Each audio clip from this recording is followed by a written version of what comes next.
도마복음 71장. 내가 이 집을 무너뜨릴 것이다. 그리고 아무도 그것을 다시 세우지 못할 것이다. 우리는 이 말씀을 알기 전에 우리는 예수께서 이 세상에 왜 오셨는지 그걸 먼저 알아야 됩니다. 이 모든 기독교인들은 예수께서 전 인류 구원을 위해서 왔다고 하십니다. 전 인류 구원. 아니에요, 그거는. 그렇게 먼저 전 인류 구원이라고 생각하다 보니까 성경의 본질을 들어갈 수가 없는 것입니다. 전 인류 구원은 제자들이 다 죽고 나서 성령의 사도들이 그렇게 다 예언서를 써놨습니다. 마태복음에는 아주 명확히 써놨고요. 처음에는 유대인들, 모세율법 유대인들을 구원하기 위하여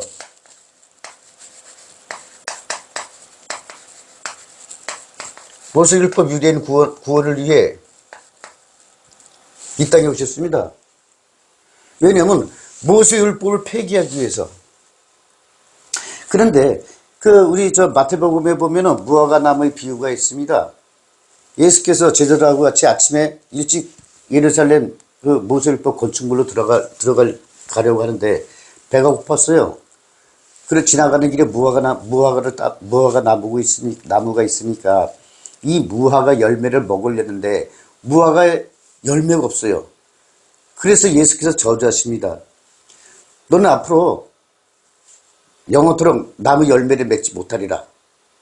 그러니까 무화과 나무가 어떻게 됐어요? 말라버렸어요. 죽은 게 아닙니다. 말랐어요.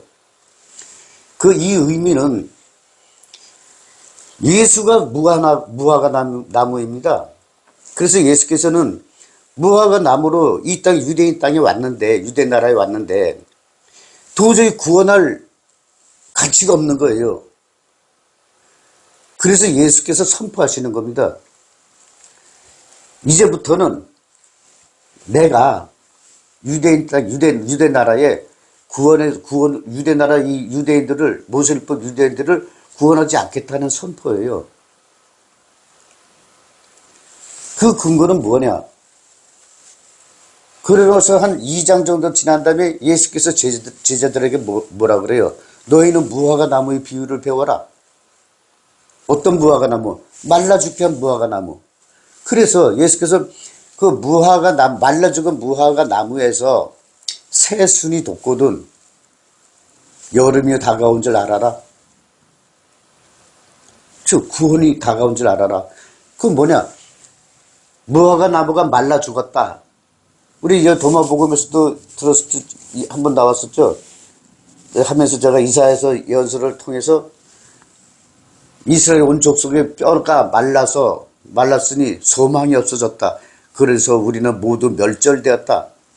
말라 죽었다. 말라 죽었다는 말은 말씀이 없는 겁니다. 그래서 무화과 나무가 예수께서 저주를 하시자 무화과 나무가 말랐어요. 생명수가 없어졌다는 얘기입니다.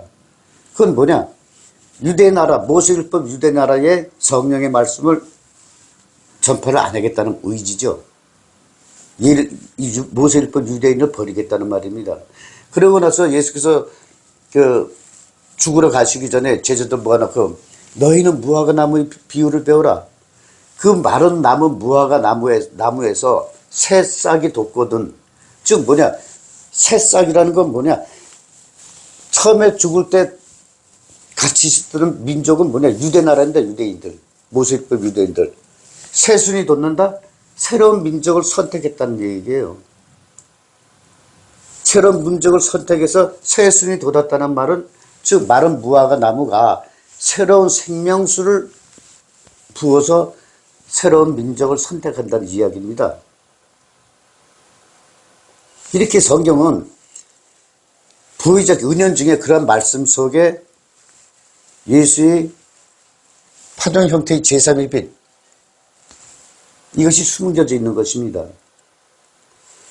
그래서 여기서 보면은 이 집 모세율법 유대인의 집이 누구예요? 모세율법의 유대인들이 각각 개인의 집입니까? 아니에요.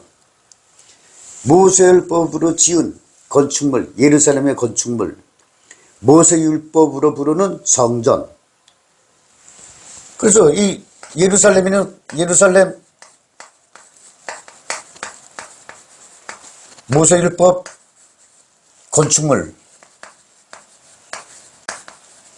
이 예루살렘의 그 모세율법 이 제사 지낼 곳을 지은 것을 신께서, 하나님께서 이걸 심판하려고 바벨론의 느부갓네살을 동원을 했었잖아요. 이 예루살렘 건축물 없애버리겠다 이거예요. 무너지겠다. 그리고 다시는 누구든지 세우지 못하겠다. 그래서 지금 이 예루살렘에 있는 모세율법 건축물, 그 성전이라는 것, 이거 지금 이스라엘이, 지금의 이스라엘이 이걸 이 모세율법 건축물을 다시 재건하려고 하지만 못하고 있어요. 왜 못하는데? 이 위에 이슬람의 그 아주 그 사원, 이슬람은 성전이라고 안 그러죠? 사원이라 그러나? 그 이슬람의 성지가 되어 있어요, 여기가. 그래서 그 예루살렘 건축물에 이슬람의 사원이 하나 올라가 세워놨죠. 그것 때문에 다시는 지금 이걸 못 짓고 싶어도 못 짓고 있는 거예요.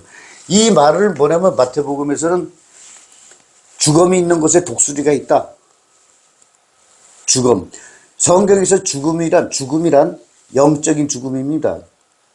영적인 죽음으로 끌고 가는 것은 모세율법이고, 그래서 모세율법이 있는 곳에는 독수리가 있다. 모세율법은 독수리가 일어나지 못하게 독수리가 지키고 있는 거예요. 그래서 이슬람 이 사원은 뭐냐? 이슬람 하면은 최초로 예루살렘을 정복한 왕, 그 왕을 봐야 됩니다. 그게 누구예요? 살라딘입니다. 살라딘의 군장은 뭐예요? 독수리입니다. 독수리.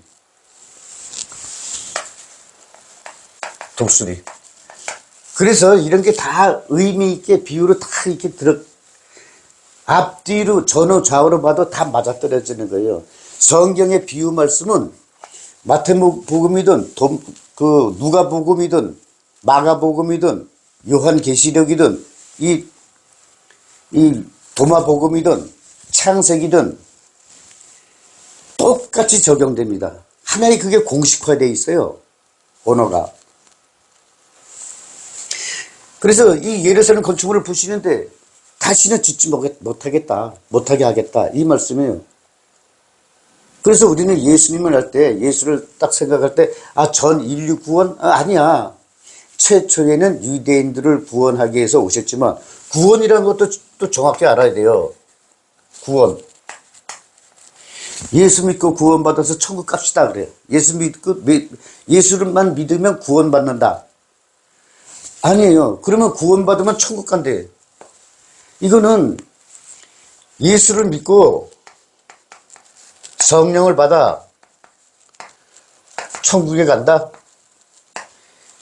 이렇게 얘기를 해야지 성령, 예수와 천국 사이에는 성령이 계시는구나 이렇게 알죠. 그래서 성부, 이것이 성부가 계신, 천국은 성부가 계신 것이고, 성자,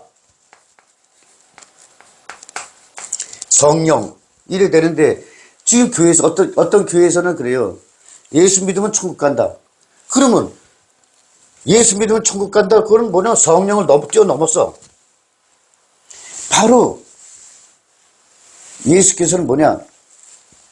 성령을 모독하는 거라 그래요. 그런데 성령을 받지 않고 이렇게 모독하는 자들은 죽어서 환생할 때 그에 합당한 벌을 받게 되죠. 천국에 못 가요. 성령과 반드시 성령을 받아야 돼요. 그래서 구원은 성령인 것입니다. 성령의 구원이에요. 근데 이거를 잘 몰라요. 또 이렇게 예수 믿으면 천국 간다. 예수 믿으면 천국이고 예수 불신 지옥. 그런데 그건 아니에요. 그래서 이거 71장은 모세율법 건축물. 이 건축물에서 뭐예요? 고기 태워서 향기 올리고 제가 지난 시간에 한번 말씀드린 게 있어요. 하늘에서 내려오는 거는 성령의 말씀이고 땅에서 올라오게 하는 것은 성령의 말씀을 회방하는 세력, 안개, 그다음에 연기, 또 태워서 올리는 거, 거품, 이런 것들. 그래서 땅에서 올라오는 것으로 신이 땅에서 올라오는 현상을 만들면은 신이 기뻐한다. 그런 사람들 보고 뭐라 그러냐? 술 취했다. 성경에서는 술 취했다 그러시는 거예요. 72장.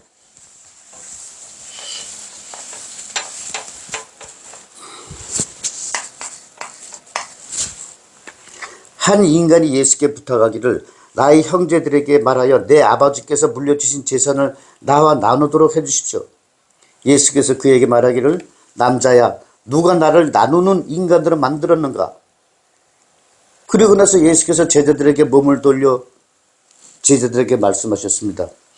나는 나누는 인간이 아니다. 제자들아 너희는 알고 있느냐? 이렇게 말씀하십니다. 그러면 여기서 한 인간이 내 아버지께서 물려주신 재산, 이 성경에서 재산이라면 이 모세율법을 의미합니다. 이 예수 시대에는 이걸 다 비유를 이렇게 쓴 거예요. 부자는 천국에 들어갈 수 없다. 이러니까 사람들은 돈 많으면 부자 돼. 천국에 못 간대. 돈 많은 사람은 축복받은 거예요. 근데 돈 받은 사람이 천국 못 간다 그러면 그 말 돼요? 이 사람들이 돈 벌기 위해서 얼마나 노력을 했는데. 그래서 돈을 많이 부자가 됐다는 건 축복입니다. 그런데 그럼 성경에서 축복은 뭐냐? 부자라는 의미는 뭐냐? 이것은 예수의 말씀, 즉 성령의 말씀을 외면하고 모세율법으로 부자가 된다는 것. 모세율법을 따르면 이 부자가 된다는 것. 왜냐면 예수 말씀, 예수도 필요 없어요. 성령도 필요 없어. 그래서 가난한 자는 복이 있으니 천국이 너희 것이다. 그러니까 물질적으로 가난한 사람 생각해. 그 가난의 기준은 성령 말씀이 없는 상태 또는 성령의 은혜를 믿고 그 은혜에 감사함이 부족한 상태. 내가 뭐라고 말로 표현할 정도로 감사한 거야. 그럴 때 가난한 상태가 되는 거예요. 이렇듯 성경을 해석할 때는 물질 문명으로 보이는 물질의 세상 것이 아니라 영적인 것으로 보아야 됩니다. 그래서 이 말씀도 내 아버지께서 물려주신 재산을 나누도록 하시오. 이거 뭐냐? 모세율법의 자식들인 거예요. 그래서 성경에 말세에 젖먹이는 저들은 불행하다고 그런 얘기가 있죠. 마태복음에. 젖먹이가 뭐요? 그러면 젖을 먹는 애기들, 젖을 주는 엄마들이 다 이거 좀 벌 받는데 그게 아니라 젖먹이란 모세율법의 말씀으로 키우는 사람. 그게 젖을 주는 엄마. 그 다음에 젖먹이, 율법을 받아들이는, 모세율법의 그 모세오경 경전으로 먹고 사는 사람. 유대인. 그 의미입니다. 그래서 여기서 부자란 모세율법으로 나는 돈은 있든 없든 관계없어요. 성령을 외면해도 부자야. 이런 상태. 그래서 아버지께서 물려주신 재산을 나누도록 해달라 이거예요. 이거는 모세율법 생활을 하는 데 있어서 부자가 됐든 모세율법으로 부자가 된 사람이든 아니면 모세율법의 권력을 나누어 갔던 이런 의미입니다. 그래서 모세율법으로 생활하는 우리에게 우리가 공평하게 생활할 수 있도록 분배를 해달라 이러는 거예요. 그러니까 예수께서 남자야 왜 유대인아 이 사람아 이러지 않고 남자라 그랬을 거예요. 수컷은 바로 생각. 원래는 이 성경에서 비유는 수컷, 암컷 이렇게 나누면은 이건 수컷은 신이 받아들이는 거고 신과 소통하는 신과 소통하는 능력. 암컷은 신과 소통이 안 돼요. 왜냐하면 우리가 양자, 처음에 이 양자를 쪼개서 봤을 때 미립자는 난자 암컷, 파동은 수컷. 그래서 미립자는 빛에서 나왔을 때 물질에 부딪히면 물리적 화학적 반응을 일으키고 파동을 반사하고, 그리고 이 물질에 부딪히면은 왜 물질에 부딪혀서 그 물질의 빛의 종류를 결정하고, 이런 게 다 미립자가 하는 거예요. 그래서 이 미립자는 여성형. 그래서 미립자는 입자의 세상은 일이고, 파동의 세상, 생각. 파동은 수컷의 생각이에요. 생각. 혼. 영. 그래서 수컷. 이 남자에 하는 것은 수컷의 의미가 있습니다. 수컷의 의미는 바로 이 파동 형태의 제3의 빛, 이쪽에 사는 사람. 이걸 말해요. 그래, 영적으로 남자야 그러는 거예요. 영적으로. 미립자가 아니라, 너는 이 천국 세상을 알아야 되는데, 빛의 세상을 알아야 되는데, 빛의 세상을 모르는 남자야, 이 뜻입니다. 여성형은 빛의 세상 필요 없어요. 입자 형태이기 때문에, 여성형은 역에 존재하기 때문에 이거와 관계없어요. 그렇다고 해서 지금 인간으로 우리 살고 있는 여성분들을 이야기하는 게 아닙니다. 그 성경에서 남성형, 여성형 하는 거는 차원이 달라요. 그래서 이 남자야 하는 것은 빛의 세상을 알아야 될 사람이, 알아야 될 유대인이 모르고 있는 유대인아, 이 뜻이 숨겨 있습니다. 누가 나를 나누는 인간으로 만들었느냐? 예수는 그러고요. 그래서 이 빛의 세상을 모르는 유대인아, 나는 나누려고 하는 게 아니라 하나로 만들어주기 위해서 왔어. 무엇을? 너의 영과 성령이 하나로 되게 하기 위해서. 이 말씀입니다. 그래서 예수께서 제자들에게 몸을 돌려 제자들에게 말씀하셨다. 나는 나누는 인간이 아니다. 너희 영과 성령이 하나가 되기 위해서 왔다. 이 얘기예요. 너희는 알고 있냐? 그래서 성경은 성경으로 봐야 됩니다. 영적인 세상. 73장. 그 자세한 이제 해설 내용까지 다 말씀드리면 너무 시간이 걸려요. 핵심 요지를 말씀드리고, 저희 차원의 벽에서 발행한 도마복음을 보시면은 거기에 다 아주 상세히 여기에 관계된 성령 문구까지 상세히 기록되어 있습니다. 이 해설도 상세히 해놨고요. 73장. 추수할 것은 많은데 일꾼이 적으니 하늘에 계신 아버지께 추수할 일꾼을 보내달라고 기도하라. 추수할 일꾼과 기도. 저는 제가 이 강의할 때마다 가끔가다 말씀드리는 게, 기도란 무엇이냐? 여러분, 기도가 무엇인지 알고 계십니까? 기도는 구약시대, 즉 모세율법 시대, 기도란 구약, 즉 모세율법 시대에는 모세 오경 낭송입니다. 낭송. 모세 오경을 제사장이나 이런 이 모세율법 지도자가 모세 오경을 꺼내서 쭉 낭송하는 겁니다. 아무나 모세 오경을 꺼낼 수가 없어요. 큰일 납니다. 이 모세 오경 읽는 것도 아무나 이걸 펼쳐서 보는 게 아니에요. 아무나 펼쳐서 보면 큰일 나요. 우리가 기독교가 만들어지고 로마에서 기독교를 공인하고 기독교를 통합하고 이렇게 쭉 흘러왔지만은 성경이요, 아무나 읽을 수 없어요. 그래서 성경을 그때 당시에는 로마 교황청에서 다 관장을 했는데, 아무나 성경을 꺼내서 읽으면은 죽어요, 죽어. 불경죄로. 그래서 성경을 잘 모르고 그냥 이 보는 사람의 뜻대로 보는 사람의 마음대로 성경을 해석해서 그것이 지금까지 내려오고 있습니다. 진정한 이 루터킹 이 주교가 이 종교개혁을 일으킨 킹 목사는 원래 캐톨릭의 주교님이셨어요. 주교. 종교개혁을 했는데 그건 종교개혁이 아니에요.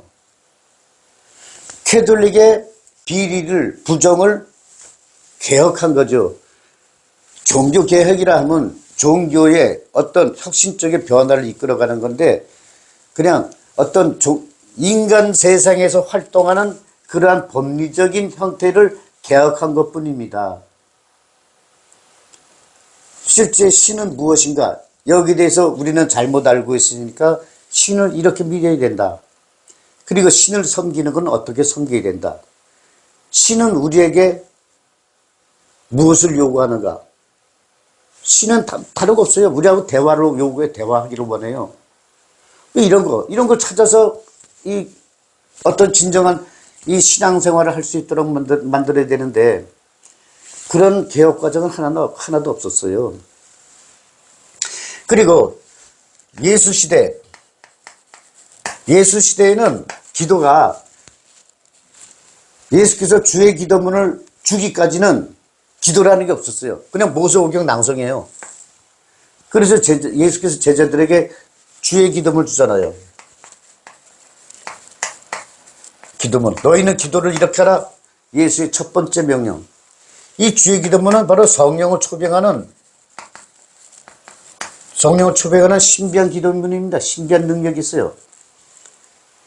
그리고 성령의 사도시대 때 기도는 사도들은 성령을 받았어요. 그래서 이 주의 기도문을 낭송할 이유가 없어요. 성령을 받았으니까. 그럼 기도를 어떻게 했냐? 성령과의 대화. 성령과 대화를 했던 겁니다. 성령과의 대화가 기도인 것입니다. 지금 세상도 마찬가지예요. 기도? 교회 가서 아니면 절에 가서 주저 해봐요. 부처님 해봐요. 들어주나요? 제가 지난번에 한번 예를 들었나요? 어느 대학교에 정원이 100명이야. 근데 기독교에서 500명, 불교에서 500명, 1000명이 지원해서 그런데 기독교에서 50명, 불교에서 50명 됐어요. 이 합격한 사람들은 어떻게 하나님이 우리의 기도를 들어주셨다. 이 불교에서 50명은 부처님께 열심히 기도했더니 이렇게 우리 성공했어 그래. 그러면 나머지 450명은 어떡하라고? 어떡하라고? 그래서 기도란 그게 아니에요. 이거는 그래서 예수께서는 뭐냐면 너희가 할 수 있는 건 육신으로 너희가 움직여서 해. 무슨 기도야. 육신으로 있는 입자 형태 3차원에서 일어난 일들, 해야 될 일들, 우리가 이렇게 3차원에서 인간의 모습으로 있는 건 너희 네가 열심히 노력해서 해. 그거예요. 근데 누가 신이 들어주고 그래. 그거 아니에요. 그런 거 믿지 마세요. 그런 게 바로 뭐냐? 광신적 종교. 신은 그런 거 안 들어줘요. 신은 인간이 너희가 열심히 노력해서 해라. 돈 버는 거 열심히 노력해. 난 그거 관계없어. 그래요. 그럼 신께서 뭘 하느냐? 너희가 성령을 받으면은 내가 잠자는 뇌세포를 깨워줘. 그래서 네가 가지고 있는 잠재적인 능력을 끌어올리는 거야. 그럼 육신으로 네가 해서 기쁨과 행복을 찾아. 이 말씀입니다. 이 성령께서는. 예수는 그걸 가르치고 있고요. 그래서 기도라, 사도시대 때는 성령과 대화하는 게 기도였어요. 따로 기도실에 가서 그거 아니에요. 저도 처음에 기도할 때 막 손들고 막 왈왈대고, 뭐 방언으로 왈왈대고, 그런데 성령과 이렇게 계속 대화하다 보니까, 이 방언이라는 것은 성령께서 나에게 임재하심을 알려주기 위해서 이런 거구나. 방언할 필요가 없어. 그래서 성령과 대화하는 거예요. 성령과 틱틱틱 하고, 어쨌든 내가 말을 안 들으면 성령께서는 툭 삐져가지고 한 3, 4일 동안 나타나지도 않아요. 그럼 이제 내가 궁금해. 아버지 어디 있어? 아, 성령님 죄송해요. 그럼 성령께서 씩 와요. 와가지고 또 소닥소닥하고. 성령 받으면 저 진짜 재밌어요. 내가 성령 앞에서 내가 N지, 내 마음에 계신 성령께서 N지, 도대체 구분이 안 가요, 구분이 안 가. 이렇게 예수께서 말씀하셨듯이 나의 십자가는 쉽고 가볍다 그러시잖아요. 그게 성령이에요, 그게. 여러분, 성령을 차원에 배고 오십시오. 그래서 성령 세례 받고 선물로 성령을 받으세요. 그럼 여러분 신비한 일이 많이 일어납니다. 잘 모르던 게 이거 어떻게 보니까 알게 되고, 저 차원의벽 1강 보세요. 거기 쫙 10가지 써놨는데 과학자들이 밝히지 못한, 또 과학자들이 밝혔어도 잘못 알고 있는 거, 이거 다 찾아냈어요. 우리 차원의벽에서는. 어떻게? 성령을 받으니까 잠자는 뇌세포를 깨워줘. 그래서 그냥 아는 거야. 그래서 이거 3차원에서는 보이는 문자, 보이는 생각이란 무엇인가? 이 인터넷에서 챗GPT나 인터넷 뒤져보면 복잡다양해요. 그런데 우리 차원의 벽에서 딱 2가지를 정해야 하잖아요. 첫째, 생각은 3차원에서의 생각, 보이는 현상과 상태를 통하여 문제 해결 방법을 찾는 것. 이게 첫 번째 생각. 이 말은, 딱 요 몇 마디에는 자질구레게 군설이 하나도 없어요. 핵심 요지만 딱 끄집어냈죠. 두 번째 생각은 뭐냐? 이건 영감이라는 건데, 보이지 않는 현상과 상태를 드러나게 하는 방법을 찾는 것. 이거는 바로 빛 파동 있는 상태, 빛이 세상에서 일어나는 생각. 그러니까 사람인 나는 빛이 세상에 있으니까 보이지 않는 현상과 인간의 입장에서 보이지 않는 현상과 상태를 사람인 내가 영감으로 인간한테 알려줘. 그럼 인간은 생각으로 떠올리게 돼. 영감이 생각으로 떠올리게 되면 어떻게 방법을 찾는 거죠. 그래서 육신을 움직여서 이걸 드러내게 되면 최초로 발명가가 되고, 어떤 과학적인 이론을 찾아내는 사람이 되고, 아인슈타인 같은 이런 사람이 되고. 요즘 캐대언 아주 열풍이잖아요. 그런 유명한 그런 가수가 되기도 하고.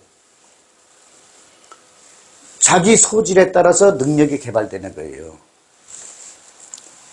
그래서 성령과의 대화입니다. 그래서 신은 우리에게 기쁨과 행복을 주기 위해서 노력을 하는데, 우리가 성령을 외면하고 그냥 주여 찾으니까 말 안 돼. 답이 안 나와요.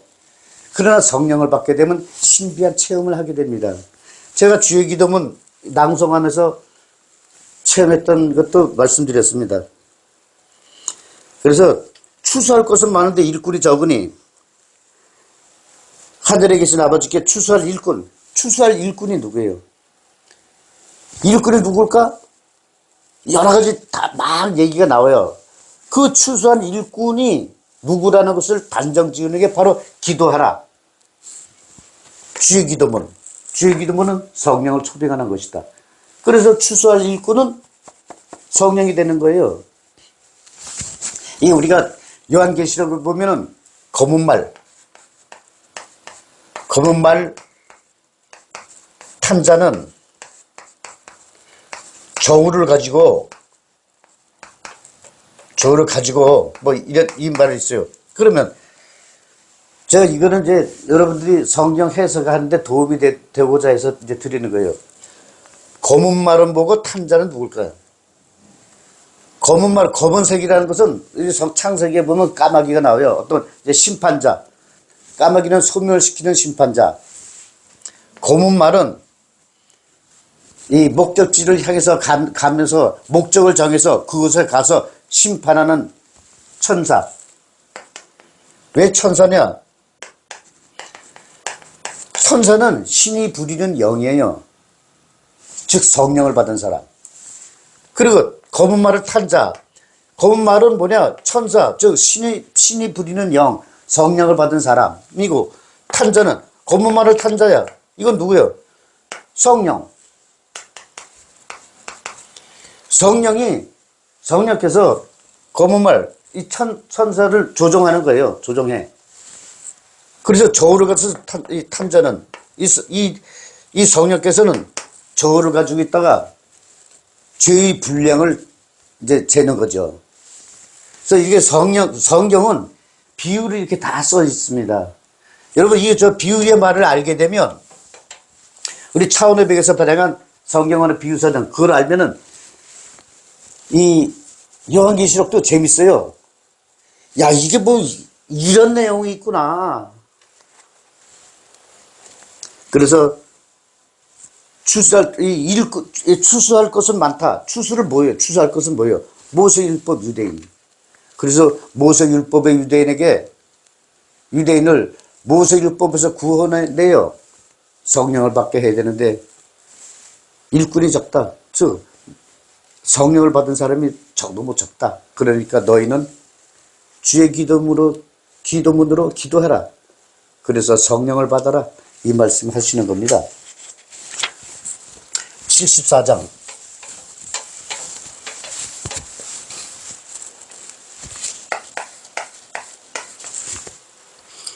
주님, 많은 인간들이 우물가에 둘러 있습니다. 그런데 우물 속에는 아무것도 없습니다. 여기 우물.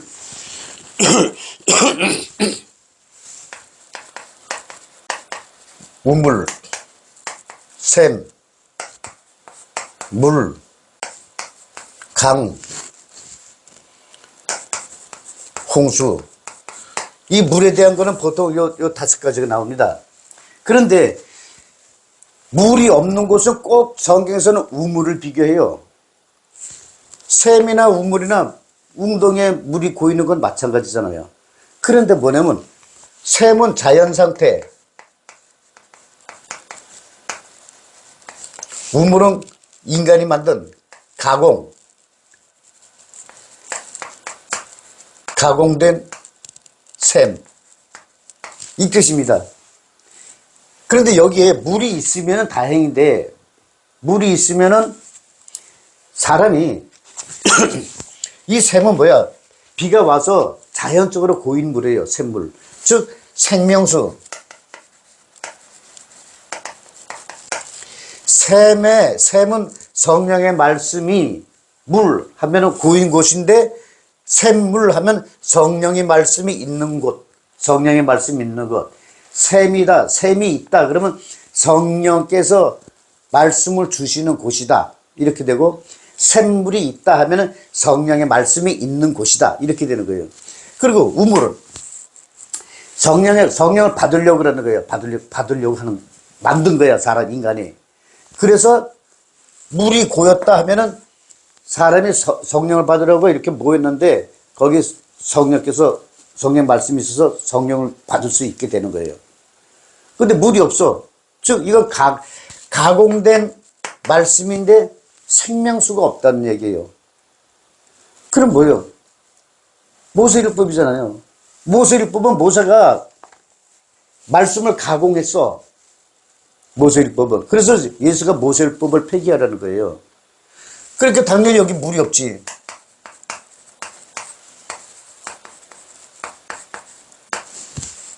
그리고 성경에서 그걸 물이다 그러면 백성, 정결한 것, 뭐 이런 뜻이 있습니다. 그 다음에 강은 뭐야? 강은 백성들이 많이 모였잖아요. 그러니까 물이 흐른다 그러면 백성들이 뭐 개인이 이사가고 뭐하고 그런데, 강이 흐른다 그러면 신의 민족의 이동을 말하는 거예요. 이동. 강은 민족의 이동. 예를 들어서 유대인들이 이 지역에서 저쪽으로 다 이주해간다 그러면 강이 흐른다 이렇게 얘기해요. 그리고 홍수는 신이 자기 백성으로 전쟁을 일으키는 거예요, 전쟁. 그 다음에 물이 있는 것은 또 뭐가 있을 거예요? 바다가 있죠, 바다. 바다는 신의 백성, 유대인이 있는 곳. 그래서 갈릴리 호수인데 갈릴리를 발음도 힘드네. 갈릴리 호수를 갈릴리 바다라고 그러잖아요. 그거 왜 그러냐? 이거는 그래서 저도 처음에 이 비유 말씀을 몰랐을 때 왜 갈릴리 호수라 그러지? 왜 갈릴리 바다라 그러지? 그랬는데 바로 이 뜻이 있는 거예요. 바다란 신의 백성 유대인이 있는 곳. 그 다음에 큰 바다. 큰 바다는 신의 백성 모두가 있는 곳. 누구냐? 함족, 셈족, 야벳족. 이것이 큰 바다입니다. 큰 바다. 창세기는 이게 나와요. 그래서 창세기는 강이 에덴에서 흘러나와 정원을 적시고 바다를 향했다 그래요. 흘러나와서 네 개의 강으로 나뉘었다 그래요. 그 네 개의 강은 바로 여기 하나 더 누구냐? 아브라함. 그래서 아브라함은 할례 언약으로 떨어져 나갔어요. 셈족은 누구냐? 이스마엘. 이스마엘이 할례 언약으로 인해서 셈족의 정통성을 이어받은 거예요. 아브라함은 즉 이스마엘의 아들이 돼버리고. 그래서 할례 언약을 꼭 알아야 돼요. 거기에 큰 비밀이 많아요. 함족은 누구야? 이집트에서 나와서 가나안 땅에서 사는 이스라엘. 야벳 쪽은 누구냐? 야곱의 쌍둥이 형 에사우. 그걸 보고 야벳 쪽을 해요. 이 야벳 쪽은 뭐냐? 지중해 연안에 살아요. 지중해 연안 쪽에 살다가 나중에는 신의 축복을 받아서 셈족의 축복을 야벳 쪽도 같이 받아요. 그래서 이 셈족과 야벳 쪽이 함께 살아요. 그래서 이게 누구냐? 이삭이 아니라 에사우 후손. 요 야벳 쪽을 에덴족이라고도 해요. 에덴. 갈라진 민족. 이스라엘과 에사우의 갈라진 민족에서 이랬습니다. 그래서 이 야벳 쪽을 보고 이방인이라 그래요. 이방이라는 게 외국인이 아니라 성경에서 이방인은 이 야벳 쪽을 말합니다. 이런 이 성경의 어떤 이런 흐름을 알아야지 창세기도 이해가 돼요. 요 제가 이 도마복음 끝나고 창세기로 바로 들어갈 겁니다. 창세기 끝나고 그 다음에 마태복음. 이 성경에서 나오는 물에 관한 걸 이런 내용은 알아야지 성경에서 이거 이렇구나, 이 내용이구나 이걸 알 수 있게 되는 겁니다. 그래서 성경에는 보이는 문자 속에 이 빛이 세상 내용을 숨겨놨습니다. 이런 식으로 비유를 쓰다 보니 성령을 받지 못하면 도무지 성경을 알 수가 없어요. 그러니 성령을 받지 못한 분들이 성경을 해석하게 되면은 모두가 다 문자로 보고 보이는 문자로 보고 이 보이는 세상 현상과 상태로서 성경을 해석하게 되니까 성령의 말씀을 엉터리로 해석하는 거죠. 그래서 그 사람들이 성경을 보고 해설하게 되면 성경에 있는 성령의 말씀은 없어지고 붕괴되고 미립된 세상 이야기가 성경 속으로 들어오게 되는 것입니다. 그래서 성경은 술 취하게 된 것입니다. 이런 상황을 아시고 성경을 읽으시면 많은 도움이 되실 겁니다. 그래서 주님, 많은 인간이 운물가에 둘러있는데 운물 속에는 아무것도 없습니다. 사람들이 많이 모여있는데 이게 누구예요? 지금 제자들이 있는 곳이 유대나라. 유대나라에 사람이 말씀을 받으려고 운물을 파놨어. 가공된 성령을 받으려고. 그럼 무슨 말이에요? 이게 운물은 모세율법이란 얘기예요. 모세율법인데 보니까 생명수가 없는 거야. 그 예수님, 주님, 많은 인간들이 모세율법에 와 있는데, 모세율법에 모여들었는데, 모세율법에는 생명수가 없습니다. 이런 의미인 것입니다. 그래서 우리는 여기서 그래서, 이렇구나, 내용, 이렇구나 하고 알면 안 되죠. 그럼 생명수란 무엇일까? 성령의 말씀이다. 그럼 성령 말씀인데 성령을 받으려면 어떻게 될 것인가? 차원의 벽에 오시면 됩니다. 차원의 벽에 와서 성령 세례 받으시고 선물로 성령을 받게 되면 바로 이 파동 형태 제3 빛 세상에 대하여 눈을 뜨게 됩니다. 어떻게 눈을 뜨는데? 성령을 받게 되면 잠자는 대수포가 깨어납니다. 그래서 생각의 폭이 넓어지고 내가 어떤 전문 분야에서 일하면 내 그 전문 분야 쪽에서 더 심도 있게 알게 되고 그러는 것입니다. 내가 몰랐던 사실을 사람이 빛이 세상에 있는 정보로서 인간에게 알려주면 인간은 그걸 듣고 현실로 이뤄내는 거죠. 보이지 않는 현상과 상태를 영감으로 듣고 현실로 이뤄내는 것. 그게 바로 성령을 받는 것입니다. 그러면 인간은 기쁨에 살아요. 인간이 기뻐서 막 좋아하면은 그때 영은 뭐냐? 영은 인간의 기쁨과 행복을 먹고 살아요. 그렇게 계속 그렇게 성령과 함께 이렇게 알면 기쁨 충만, 행복 충만, 성령 충만한 상태가 됩니다. 그런 상태로 우리 육신이 때가 되어서 육신이 죽으면 조용히 천국이라 간다는 기쁨 충만, 행복 충만, 성령 충만한 상태로 육신이 죽으면 우리의 영은 천국으로 가서 생활합니다. 천국에 가면 어떤 생활을 하는데? 차원의 벽 제4강 들어보세요. 75장.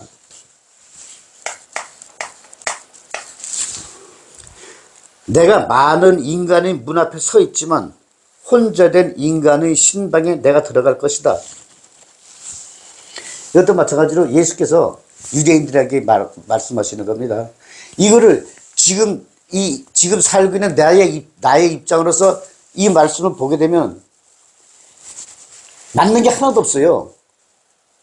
2000년 전 이 유대 나라의 이 시대의 생활 습관과 관습을 지금 시점으로 보게 되면 뭐가 맞습니까? 그런데 이걸 보시는 분들이 지금 현 시대로 이야기를 하는 거예요. 그러니 안 맞아요. 이 2000년 전으로 돌아가서 이 말씀의 의미를 이건 이런 내용이구나. 이런 내용 속에서 내가 무엇을 찾을 것인가. 이걸 알아야죠. 그래서 유대나라, 모세율법 유대나라에 예수께서 유대인들 앞에 서 있어요. 그리고 뭐라고 말씀하시냐. 나는 혼자 된 인간의 신방에 들어갈 것이다 그래요. 우리 또 도마복음 하면서 혼자 되고 홀로 되고 하나가 되고 막 그런 얘기 많이 나왔죠. 혼자 되었다는 건 뭐예요? 모세율법과 결별한 사람. 모세율법과 헤어지고 모세율법을 버리고 성령을 받을 준비가 된 사람. 그 사람 보고 혼자 된 사람이라고 그러고 그 사람의 마음을 신방이라고 그럽니다. 즉 이런 상태를 보고 뭐라느냐? 처녀가 되었다. 신방.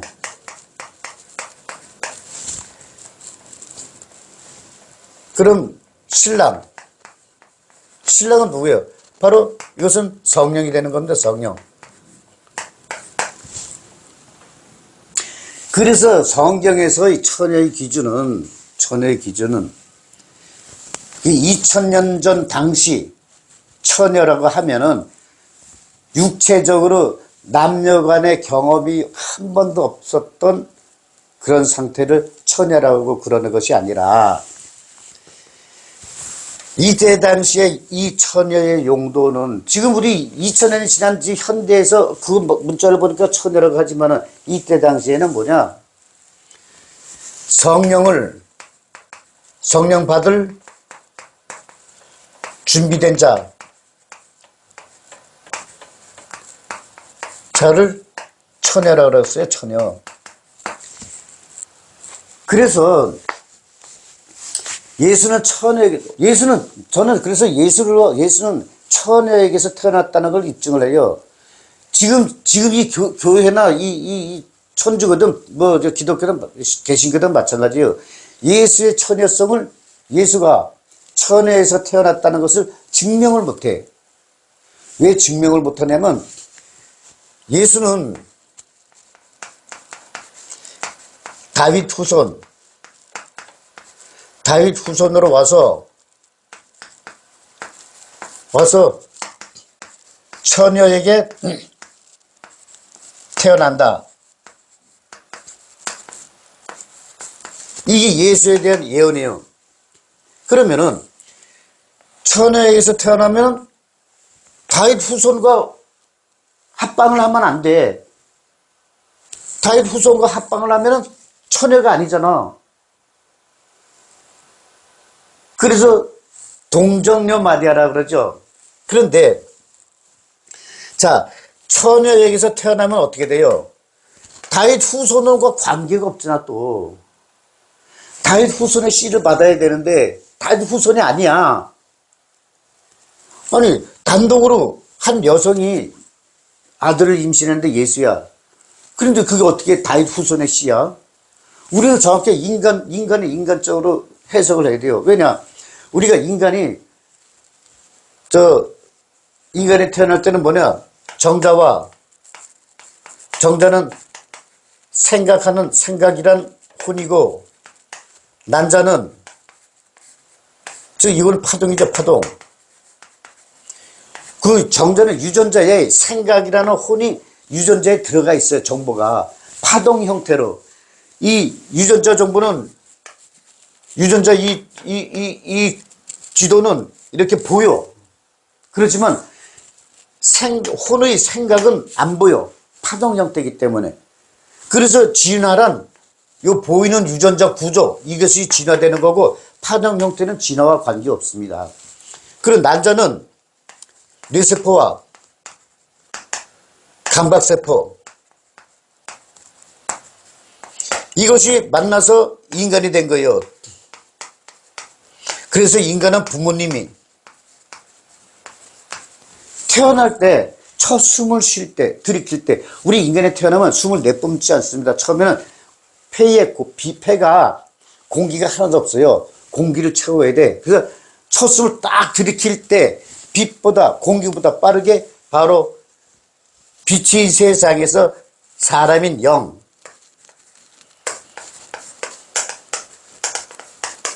이 영을 보내주는 거예요. 이 영은 무엇이냐? 그래서 영은 육신, 그 강의 들으신 분 알 거예요. 영은 빛이 세상 정보예요. 빛이 세상 정보가 인간의 혼에게 쫙 들어서 인간의 정자, 혼과 중첩이 돼요. 영. 그러면 뭐냐? 인간이 영과 인간이 하나가 됩니다. 이렇게. 그래서 영은 인간의 혼과 함께 있어요. 혼과. 그래서 영은 신이 창조했다. 그래서 성경은 뭐냐? 이스라엘아, 너희는 사람이다. 그래서 바로 이 영을 사람이라 그러는 거예요. 영을 보고. 혼과 육신은 인간이라 그러고. 그러니까 이 정자와 난자가 만남으로 해서 비로소 다윗 후손이 되는데, 처녀에게서 나왔다 그러면 이것도 예언서가 안 맞죠. 그러니까 이러지도 못하고 저러지도 못하고, 그러니까 요즘 신조어 처녀를 젊은 여자로 바꿔버렸어요. 젊은 여자. 성격이 처녀는 아니고 젊은 여자가 맞아. 지금 이렇게 바꿨어요. 그러니까 성경을 인간의 눈이 들어가니까 그러는 거예요. 성경을 성경으로 해석해야 되는 겁니다. 그래서 그래서 뭐냐면, 그래서 저는 예수는 처녀에게서 태어났다는 걸 증명합니다. 이 마리아는 이 당시 모세율법에 어긋나면 돌에 맞아 무조건 죽어. 지금도 그래, 지금도. 마리아는 네가 모세율법 이 세상에서 너와 함께 하실 임마누엘, 예수를 잉태할 것이다. 그래 요셉하고 빨리 합방해라 이래 말해요. 그러니까 마리아는 나는 주님의 종이오니 그대로 내게 이루어지소서 그래요. 받아들인 거예요. 성령의 말씀을. 그래서 성령 앞에서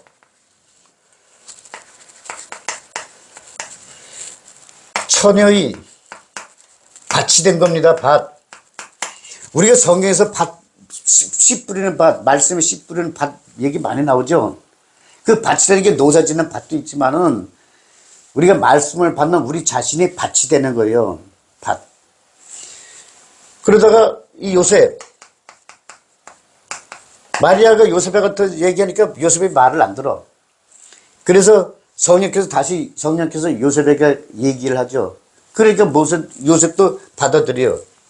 그래서 마리아와 요셉도 성령 앞에서 처녀의 씨. 그래서 성령 앞에서 처녀가 된 상태로 두 사람이 합박을 합니다. 그러므로서 다윗의 씨를 받아서 처녀에게서 태어난 예수다. 이렇게 되는 것입니다. 그래서 뭐냐면, 그럼 처녀가 내가 이 말을 하는데, 이 성경 근거 있어? 예, 사도 바울이 고린도인에게 보낸 편지 보면은 내가 너희를 정결한 처녀로 만들어 그리스도께 중매한다. 이게 있잖아요. 그래서 처녀란 무엇이냐?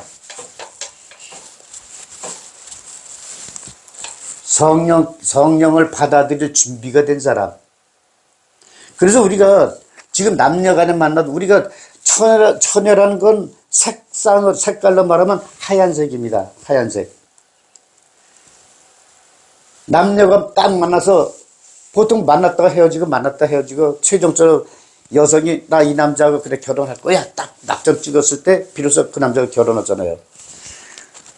우리 남녀간에 만났을 때는 헤어져서 상처를 입고 그랬지만 또 새로운 남성은 또 새로운 여자가 만났을 때는 서로 마음이 백지가 돼요. 하얀 백지가 돼. 거기에 남자는 여자의 마음에 어떤 그림을 그려 넣어주느냐, 여자는 남자에게 어떤 그림을 그려 넣어주느냐, 그 본인이 상대방한테 그림 그리는 데 따라서 상대방은 바뀝니다. 그래서 예수께서 주체들 끌고 저 산에 올라갔을 때 하얗게 변하고 예수는 광채나는 흰색을 변해서 이렇게 모세와 그 엘리야와 예수가 함께 얘기를 나누잖아요. 하얀 세상, 새롭게 변한 세상, 새로운 세상, 내가 그림을 그리는 대로 만들어지는 세상. 그것이 창세의 신비입니다. 그래서 혼자된 인간의 신방에 내가 들어갈 것이다. 모세율법과 헤어지고 성령 사도들에게 말씀을 듣고 성령 받을 준비된 사람한테 예수께서 성령으로 지림하셨을 때 그 사람 마음에 들어가신다는 말씀입니다. 76장. 아버지 왕국은 재산이 많은 장사꾼이 하나의 진주를 발견한 것과 같이 그 장사꾼은 지혜로워 자기가 가지고 있던 재산을 다 팔아서 자기 자신을 위해서 그 진주를 샀다. 그러므로 너희들도 마찬가지로 없어지지 않게 영원히 존재하며 벌레가 먹지 못하고 조미 먹지도 못해 녹슬지 않는 그 보물을 찾아라. 얼마나 값진 물건이 이게 자기 자신, 뭐 남도 아니야. 나 자신을 위해서 그 진주를 샀어요. 재산을 뽕딱 팔고, 마누라, 새끼 다 필요 없어. 응? 재산을 샀어. 과연 우리가 이 입자 형태, 인간 세상의 눈으로 이걸 성령을 봐야 될까요? 이 영적인 빛의 형태 파들, 제3의 빛의 세상 입장에서 이 성경을 봐야 됩니다. 그럼 도대체 진주라는 게 무엇일까? 그 진주가 무엇이길래 이 사람이 자기를 위해서, 다른 사람도 아니에요. 자기를 위해서 재산을 다 팔았어. 그리고 이 진주를 샀어. 제가 성경에서 신약성경 그 예수의 말씀할 때는 말씀 딱 나올 때는 뭐 부자, 재산 이런 거 나올 때는 모세율법을 생각을 하라 그랬죠. 이 사람의 재산이 부자야. 재산이 많은 장사꾼이야 하여튼. 장사꾼이야. 재산이 많다, 부자다, 뭐, 이거는 뭐냐. 모세율법으로 아주 그냥 그렇게 잘 살아, 잘 먹고 잘 살아. 그런데 진주를 발견했어. 이 진주의 정체는 뭐냐. 뒤에 제일 마지막에 나오죠. 없어지지 않고 영원히 존재하고, 좀이 먹지도 않고 벌레가 먹지 못하며 녹슬지 않는 것. 그게 성령인 거예요, 성령. 그러니까 이 모세율법으로 살아가는 이 장사꾼이 이 진주, 보물 진주를 발견한 거예요. 그래서 자기 전 재산을 싹 팔았어. 전 재산이라는 건 뭐냐? 이 돈, 뭐, 이렇게 양, 뭐, 집, 부동산 이런 게 아니라 내가 가지고 있는 모세율법을 전부 다 버리고 진주를 산 거예요. 즉, 성령을 받은 거예요. 이 말씀입니다. 그래서 제자들에게 너희도 마찬가지로 없어지지 않게 영원히 존재하며 벌레가 먹지 못하며 좀도 먹지 못해 녹슬지 않는 그 보물을 찾아라. 어떻게? 주의 기도문으로. 기도해서. 이게 성령인 것이에요. 이렇게 이 성경은 성경의 그 숨겨진 단어에 숨겨진 내용, 성경을 성경으로 해석하면요. 크게 뭐 잡아들이고 뭐 누구 주장, 누가 이런 말을 했고 누가 저런 말을 했고 그런 거 들어올 필요가 하나도 없어요. 외부에서 그런 게 들어오면 이 성경은 성령의 말씀이 아니라 그 사람들의 말이 되죠. 그러니까 그 사람들 말을 성경에다가 딱 붙이고 얘기를 해. 그럼 성경이 아닌 것이요. 우리 이 사실을 잊지 마세요. 그래서 성경은 성경으로 해석해야 된다는 거. 77장.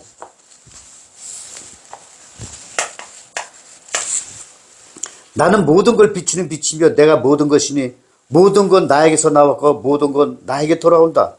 나무 토막을 쪼개보면 거기에 내가 있고 저 돌을 들고 보아라. 그럼 너희는 거기서 나를 찾을 수 있을 것이다. 이것도 마찬가지요. 나는 모든 걸 비추는 빛이래. 모든 걸 비추는 빛. 여기서 빛은 예수의 말씀의 빛은 양자 상태의 빛이 아닙니다. 칼라. 제3의 빛. 이 빛이면 동시성이 있는 빛. 왜냐면 양자 상태의 빛은 누구한테 먼저 주고 누구한테 나중에 주고 이게 존재해요. 또 이 양자 상태의 빛은 태양이 이렇게 써봐요. 지구가 이렇게 써. 그러면 비추면은 여기 있는 사람은 받고 여기 뒤에 있는 사람은 못 받아요. 그래서 이 빛은 이 태양에서 나오는 이 빛, 라이트가 아니라 칼라입니다. 칼라. 이 빛은 앞에 뭐가 있어도 관계없어요. 다 그냥 동시에. 즉 거리가 이렇게 있으면은 그래서 제가 강의 내용을 보셔야 돼요. 인간계에서는 무한대로 떨어져 있어. 무한대로 하지 말고 여기 지구 안드로메다 지구에서 안드로메다까지는 250만 광년입니다. 이거는 태양에 있는 양자 상태의 빛의 속도를 이야기했을 때 250만 광년이에요. 그러나 우리는 이 양자역학에선 증명된 겁니다. 양자 상태 1과 0, 1은 미립자, 0은 파동이라고 그랬죠. 그냥 제가 할 때 1, 0 하면 1은 미립자, 보이니까 미립자, 0은 미립자가 없으니까 0으로 표기한 겁니다. 양자 상태가 이렇게 있는데 이 A에 있는 미립자, 정보, 파동 상태를 순간적으로 B에게 이동시키는 거예요. 이 이동시키는 건 거리와 관계없습니다. 동시에 일어납니다. 그게 양자 상태, 양자의 얽힘,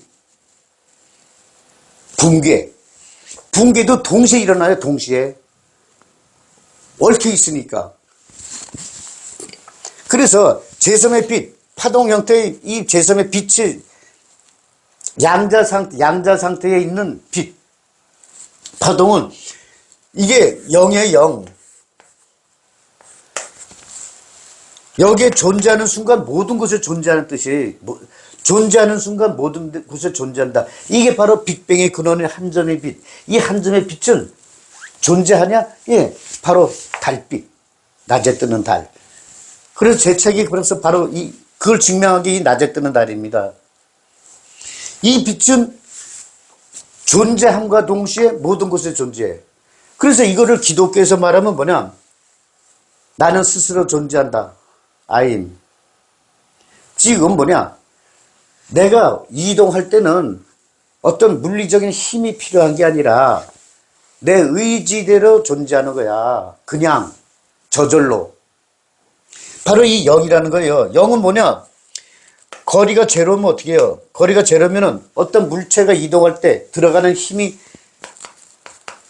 제로라는 얘기예요. 힘이 제로니까 뭐냐? 속도. 거리가 제로니까 속도도 제로가 돼요. 모든 게 0이야. 그래서 기독교에서는 I am이라고 그러고 불교에서는 공. 텅 비었어. 여기 불교에서 깨달은 법칙이 바로 여기 있는 겁니다. 여기서 지구 인간이 봤을 때 250만 광년이 떨어졌는데 이렇게 봤을 때 여기 지름이 250만 광년,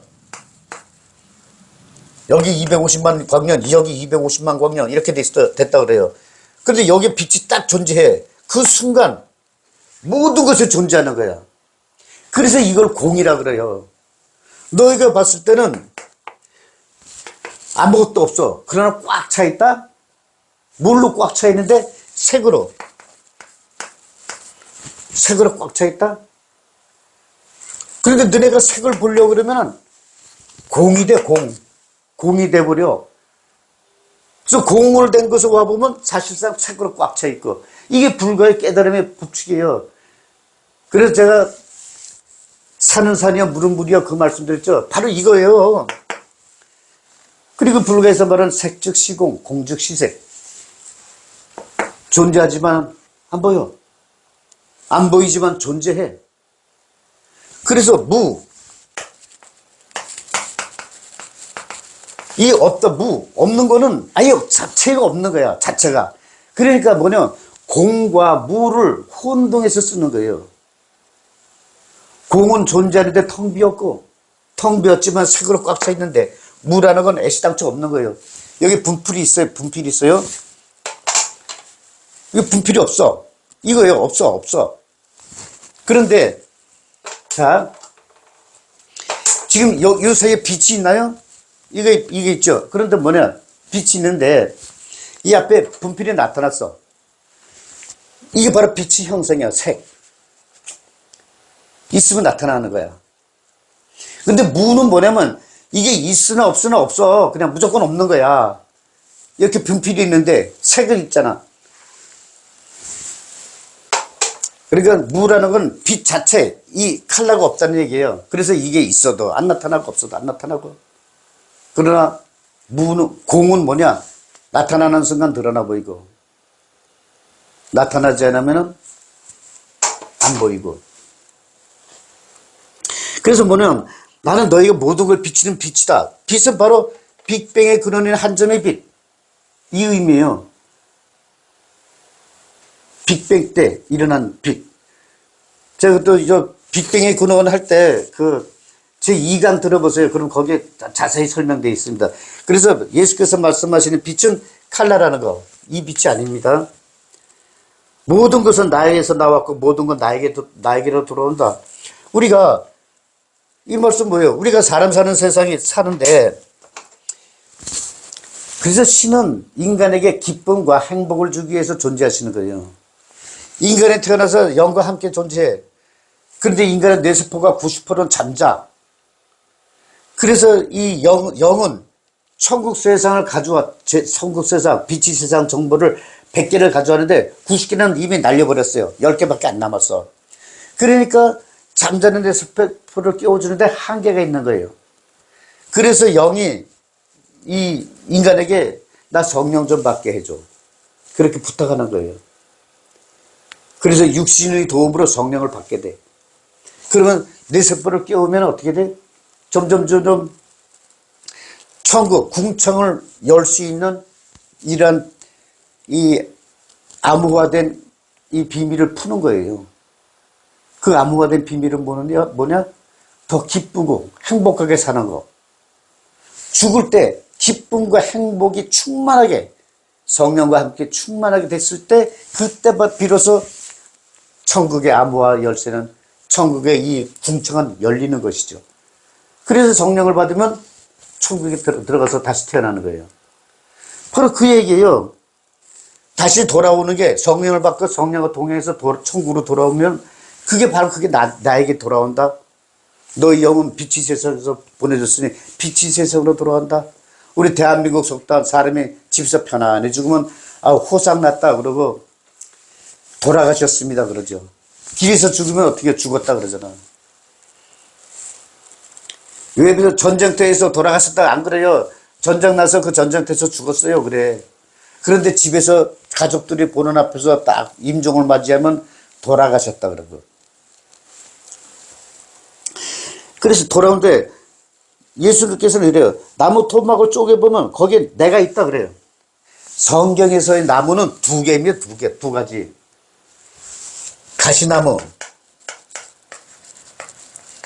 가시나무, 무화과나무.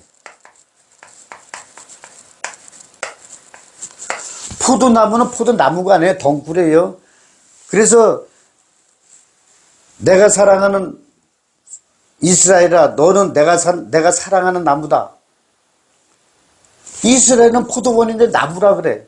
뭐냐? 그 포도원 덩굴 안에는 무화과 나무가 있는 거예요. 그리고 가시나무는 뭐냐? 이게 모세.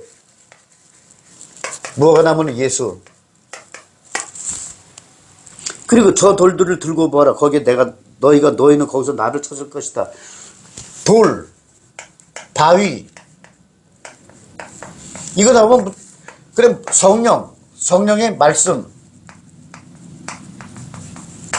그래서 성전이 되는 돌에는 너희는 정을 대지 말라. 성전은 어디? 우리 머리, 우리 마음, 머리. 성전을 지을 돌, 뭐야? 성령의 말씀.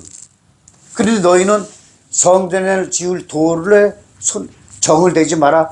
성령 말씀을 가공하지 마라. 너의 인간의 생각이 들어가지 않게 하라. 이 말이에요, 이게. 이해하셨죠? 성경은 이렇게 이토록 신비해요. 그래서 성경은 성령을 받지 않으면은 너희는 단 한 줄도 알 수가 없다고 말씀하신 겁니다. 그래서 성령을 받고 성경을 보려면 가장 기초적인 차원의 벽에서 강의한 1강, 2강, 차원의 벽 1강, 2강, 3강, 4강, 5강, 6강, 7강 이 7가지 강의가 성경 읽는 데 있어서 기본이고 또 성령을 받아들이려면 그것을 기본으로 알아야 됩니다.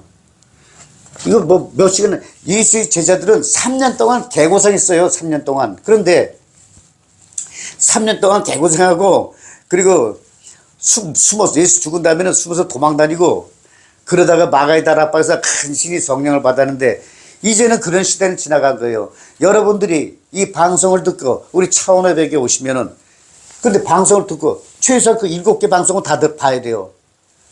이건 외우지 않아도 저절로 알 수 있습니다. 왜냐면 제가 말씀드리는 거는 여러분들이 스스로 그냥 깨닫게 돼요. 제자들이 예수의 말씀을 예수와 함께 있을 때 어디다 기록하지 아세요? 기록 안 했어요. 그냥 예수가 왕이 되면 한 자리 해야지 하고 졸졸 쫓아다니고 서로 권력 다툼하고 그랬지. 근데 예수가 죽고 나서 허무했죠. 그러다가 성령을 딱 받고 나니까 다 기억이 난 거야. 다. 그래서 이 말씀을 기록으로 남기게 된 거예요. 살아계실 때는 얘들은 이거 기록 안 했어요. 이렇게 신기해요. 여러분 제 강의 보시는 분들은 외우지 않아도 그때 저절로 학교 수업을 외워야죠. 근데 제 강의는요 외우지 않아도 돼요. 무슨 법칙이 있고 누구 말이 들어가고 그런 게 없다 보니까 저절로 알게 됩니다. 저의 이 강의 내용은 어떤 사상가나 철학가나 종교가나 이런 사람들 내용 들어가는 거 하나도 없어요. 그런 사람 말 듣고 성경을 보지 말라고 그러지. 성경은 오로지 성경으로 해석해야 된다. 78장.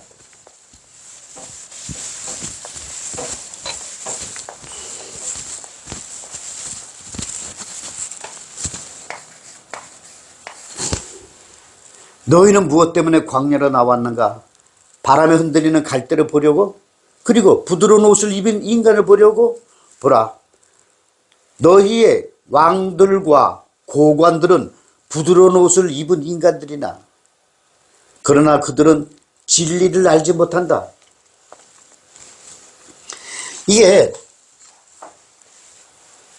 이건 누구냐? 그 모세율법 유대인들 지도자들 말하는 거예요. 지도자들.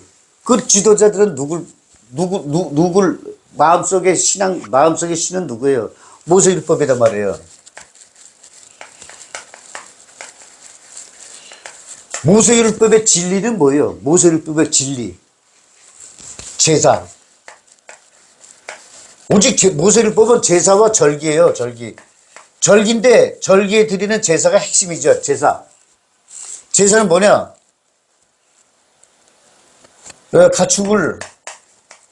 가축 고기 태우고 죽은 피 뿌리는 것. 모세율법은 다른 거 하나도 없어요. 오직 이거예요. 오직 절기를 정해서 절기 때마다 제사 지내는 거.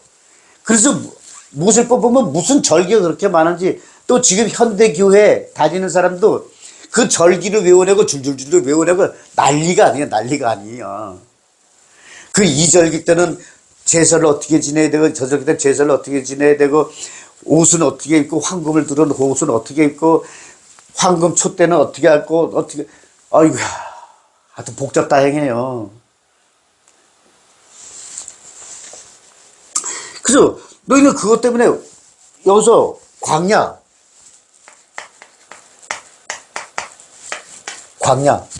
이 말 의미를 아셔야 돼요. 그 성경에 다른 성경에 보면은 마가복음, 누가복음 이런 데 보면 광야라는 말이 나옵니다. 이 광야라는 거는 우리 황야의 무법자 보면 휘가지고 모래바람, 황토바람이 슉 날리면서 가시덩굴이 바람에 막 굴러가고 그런 광야가 아니에요. 말씀이 없는 곳.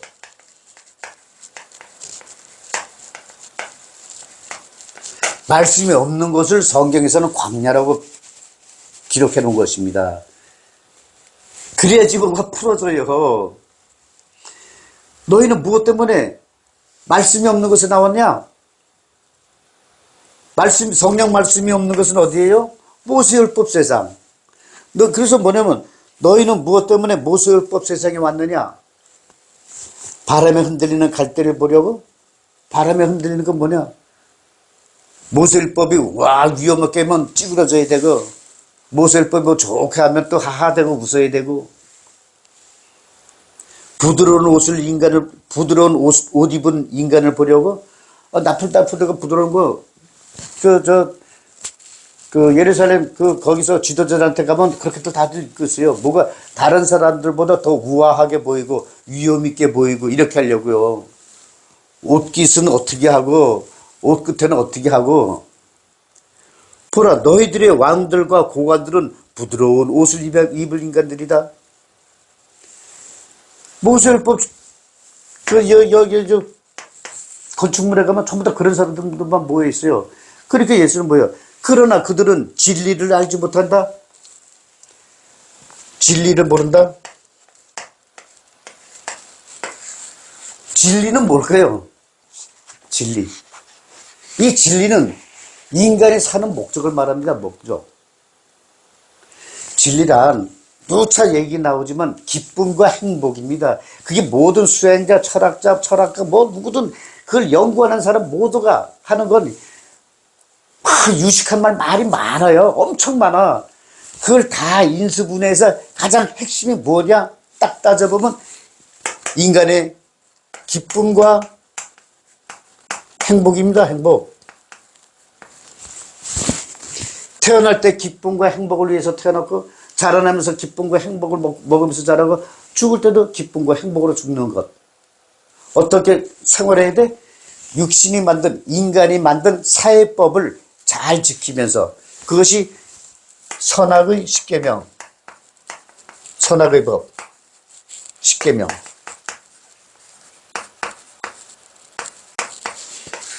선악의 법을 잘 지키면서 기쁨과 행복으로 살아야 돼. 그러면 이렇게 기쁨으로 사는 게 이 모든 인간의 목적이에요, 목적. 근데 거기에 하나 더 플러스, 원 플러스 원. 근데 이게 뭐냐? 그럼 빛이 세상으로 돌아오려면 어떻게 해야 되는데? 이렇다가 다 천국에 오는 건 아니잖아요. 빛이 세상, 천국으로 돌아오려면 어떻게 해야 되는데? 이것이 뭐냐? 성령을 받는 거예요, 성령. 성령을 받아서 잠자는 내 세포를 깨워서 더 빛이 세상 정보를 알아야지 여기서 생활을 하지. 이제 육신의 인간 생활을 마치고 천국 백성으로 천국에서 살아가야 되는데 천국의 정보를 알아야지 살지. 모르면 천국 법도 모르면서 뭐 어떻게 산다고. 여기서 누가 가르쳐주는 사람 없어요. 자기 알아서 살아야 돼. 알아서 살아야 돼요. 그래서 성령을 받으면 잠자는 내 세포가 깨워서 그 방법을 다 알게 돼. 그러니까 뭐냐? 성령 받으면 이 인간한테 자꾸 좋은 정보를 줘서 인간이 기쁘고 행복하게 살게 막 만들어줘. 인간이 기쁘고, 보이는 내가 기쁘고 행복하면 영은, 기쁘고 행복한 양식을 많이 주네? 영은 넙죽넙죽 받으면서 나의 육신의 기쁨과 행복을 먹으면서 살아. 그 맛있으니까 내가 기뻐할수록 행복해 할수록 내가 영한테 주는 양식은 더 맛있어. 그럼 영은 나한테 이거 정보를 더 갖다 줘. 그런다 또 자꾸 더 배우는 거야. 그러니까 저는 이 성경을 통달한 거예요. 이것이 나의 기쁨과 행복이니까. 성경을 통달했다 그래서 성경은 몇 장 몇 절 뭐가 있고 몇 장 몇 절 뭐가 있고 그거 아니고 성경을 딱 펼치는 순간 신비한 성령의 말씀이 이렇게 보인다는 거예요. 그래서 저는 마태복음을 펼치는 순간 14일 동안 예수의 제자들이 생활할 때 거기에 들어갔던 것이고, 그래서 예수와 제자들이 생활했던 모습을 그대로 제가 쓴 책이 겁쟁이 제자와 성령의 사도, 그걸 쓴 것입니다. 그래서 이 진리는 기쁨과 행복이에요.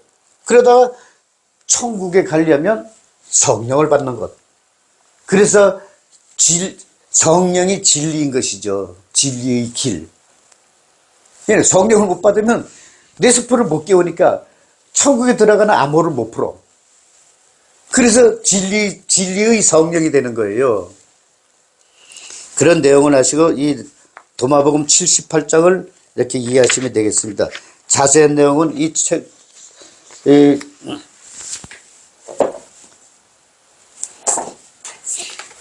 요거는 이 책은 제가 개정하게 쓴 책이고, 이렇게 지금 해서 교본본고에서 판매 중에 있습니다. 그리고 이것이 성경언어 비유사전, 좀 두꺼워요.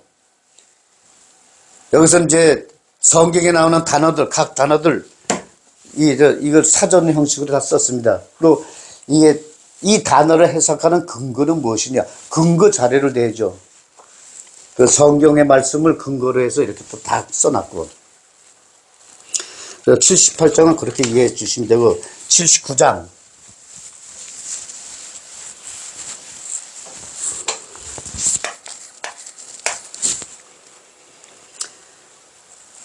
이 참 재밌어요. 성경이 참 재밌어요, 보면요. 자, 79장에는 군중 속의 한 여자가 예수께 말했다. 당신을 낳은 태반과 당신을 먹여 키운 유방은 복되다. 예수께서 그녀에게 아버지의 말씀을 듣고 진실을 간직한 이들은 복되다. 왜냐하면 너희가 아이를 잉태한 적 없는 태반과 젖이 나오지 않는 유방은 복되다 라고 말하게 될 날들이 올 것이기 때문이다. 이거는 예수가 지금 동문서답하는 거예요. 한 여자가 예수가 딱 제대로 데리고 막 하여튼 신비한 이야기를 막 하고 그러니까 한 여자가 와서 예수, 당신을 낳은 엄마, 그러니까 태반과 당신을 먹여 키운 유방은 복되다. 이건 이 여성은 모세율법 시대의 유대인 여성이에요. 그러니까 이 유대인 여성이 말하는 건 뭐냐면 인간의 형태를 말하는 거예요. 그런데 이때 당시 인간의 형태는 어떤 모세율법이 없잖아요. 모세율법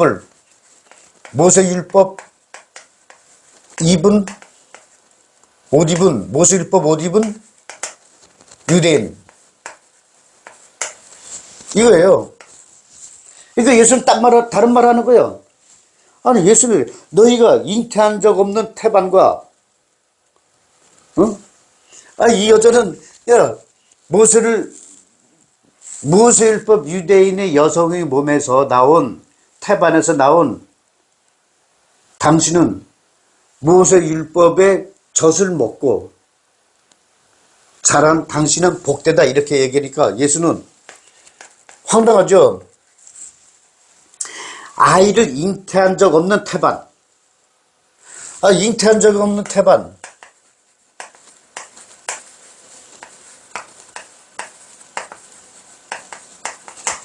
그 다음에 젖이 나오지 않는 유방. 젖 없는 유방이 복되다. 이 말씀을 인간 세상 이야기로 나오면은 이게 말이나 되는 얘기예요. 예수가 태어난데 이건 뭐냐? 잉태한 적 없는 태반. 임신을 못해. 그리고 젖 없는 유방은 복되다. 임신을 하지 못했으니까 애도 낳지 못한다는 거야. 즉 어떤 상태? 천혜의 상태.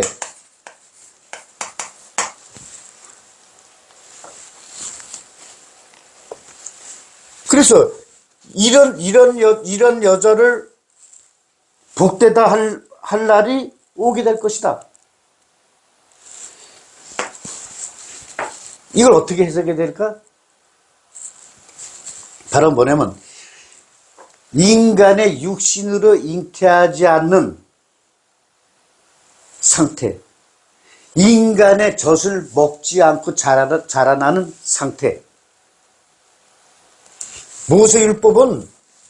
모세율법의 육신의 몸으로 태어나야 되고, 또 이걸 영적으로 하면 아기를 낳는데 모세율법으로 키우는 거예요. 그런데 모세율법의 영은 모세율법에서 먹을 게 없어요. 성령이 없으니까. 그러니까 이 여성은 모세율법은 성령의 말씀이 없기 때문에 모세율법의 태반과 모세율법의 말씀으로 자란 여성이 당신을 낳았으니 그 여성은 기쁘다. 이렇게 얘기하는 것이고, 예수는 잉태한 적이 없는 태반과 젖없는 유방이 복된다. 이건 뭐냐? 이건 인간이 임신을 해서 태어나는 것이 아니라 성령의 말씀으로 태어난 사람. 그 다음에 성령의 말씀으로 먹는 사람. 이 인간의 이 젖이 필요 없으니까 성령의 말씀으로 다시 태어나고 성령의 말씀을 먹는 사람이 바로 복되다. 이 말씀이에요. 그래서 성경은 볼 때는 항상 영적인 차원의 다른 생각으로 성경을 보아야 됩니다. 그래서 성령을 받은 사람이 성령의 말씀을 전하여 성령 세례를 베푸는 순간 내가 아들을 낳는 거예요. 남자든 여자든 할머니든 할아버지든 어린아이든 뭐든지 그냥 자식이 되는 거예요. 자식. 그 천국에서는 남녀 구분이 없어요. 그렇다고 해서 동성이냐? 그건 아니야. 하여튼 그 쉽게 표현하기 좋게 남성 여성으로 가는데 둘이 같이 만나서 뭘 하든 그런 이 인간 세상에서 생각하는 남성 여성으로의 기쁨 그런 게 아니고 다른 기쁨으로 누리게 살아요. 그래서 이 젖없는 유방, 잉태한 적 없는 태반과 젖없는 유방이 복되다 하는 날이 올 것이다. 이건 뭐냐? 내가 성령으로 재림하여 성령으로 너희에게 왔을 때 그런 날이 올 것이다. 이 말씀하시는 겁니다. 80장.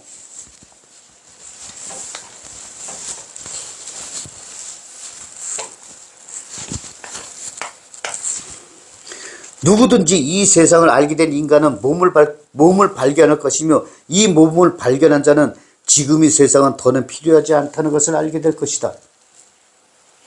누구든지 이 세상을 알게 된 자는 자신의 육신, 몸을 발견한대. 아니, 지금 뭐냐면 유대인은 모세율법 유대인에게 말하는 겁니다. 이걸 지금의 모습으로 이렇게 보면은 이 답이 안 오니까 온갖 이 사람들 사상을 막 도입하는데 그게 아니에요. 2000년 전 모세율법의 유대인들에게 얘기하는 겁니다, 이거에. 지금의 이 세상은 뭐예요? 모세율법 세상.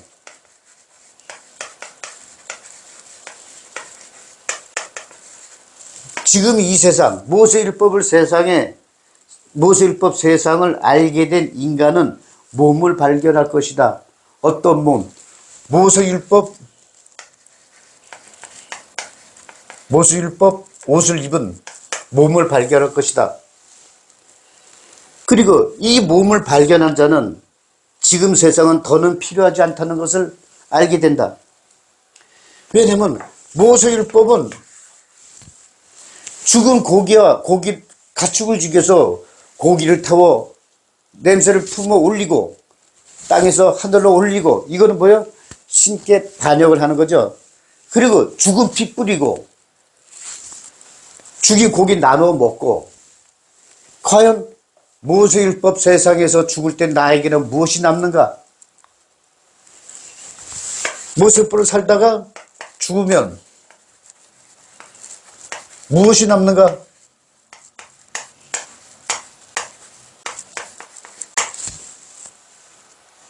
남는 게 없어요. 죽음밖에 없어요. 죽음. 남는 건 죽음.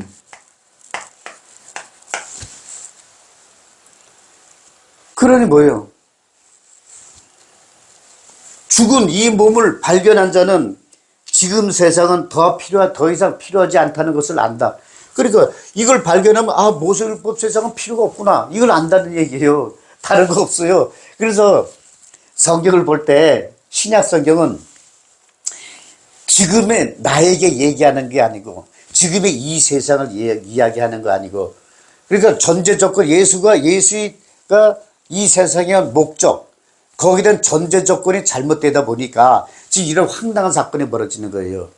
예수는 철저하게 2000년 전 모세율법 유대인의 구원을 위해서 오신 겁니다. 그런데 그거를 지금 우리를 구원하러 왔다 이렇게 생각하니까 지금 이 시대에 맞춰서 자꾸 이야기를 하는 거야. 그러니 엉터리 되지. 그러니 성경의 의도와 엉터리로 가는 거예요. 2000년 전 유대인을 구원하러 오신 거예요. 그 속에서 우리는 말씀의 진리를 찾는 것이죠. 말씀의 진리는 뭐냐? 바로 세상의 빛을 세상을 알게 되고 그래서 성령을 받아야 된다는 거.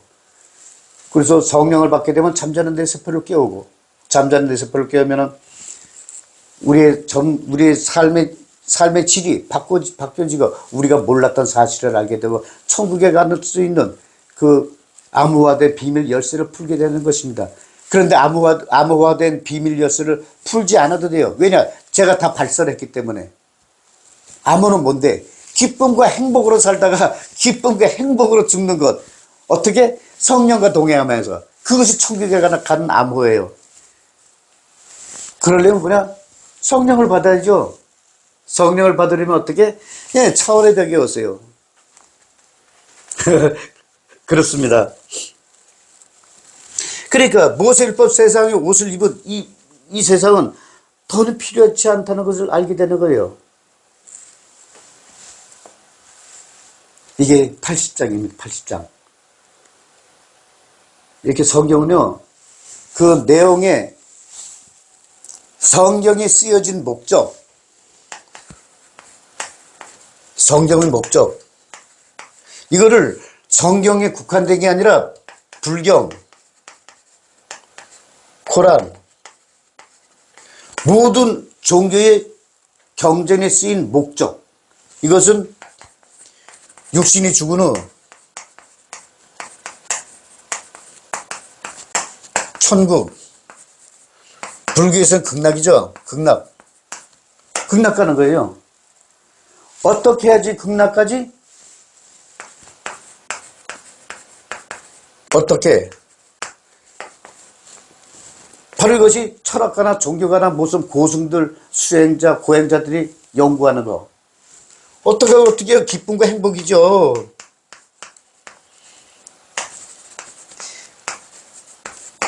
제 책에는 그래서 진리는 단순한 곳에 있다 써져 있어요. 막 이거를 어려운 문자를 동원해서 막 해석하면요, 그건 가짜야. 쉽고 단순해요. 쉽고 단순한 곳에 진리가 있는 거예요. 그럼 기쁨과 행복으로 사는데 어떤 방법으로 살아야 되는데, 사회법. 저 사람은 법 없이도 살아. 아이, 저 사람은 법 없이도 사는 사람이요. 이렇게 인정받아야지.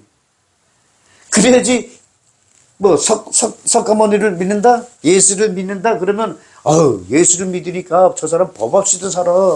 부처님 믿으니까 저 사람 법 없이도 살아. 마호메스를 믿으니까 저 사람 법 없이도 살아. 이 얘기를 듣는 거죠.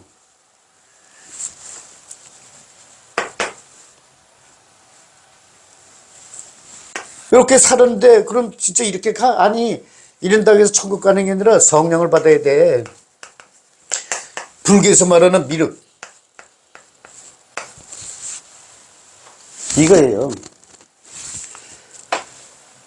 이렇게 성경은 가장 단순한 곳에, 성경으로 해석하는 건 복잡한 게 없어요.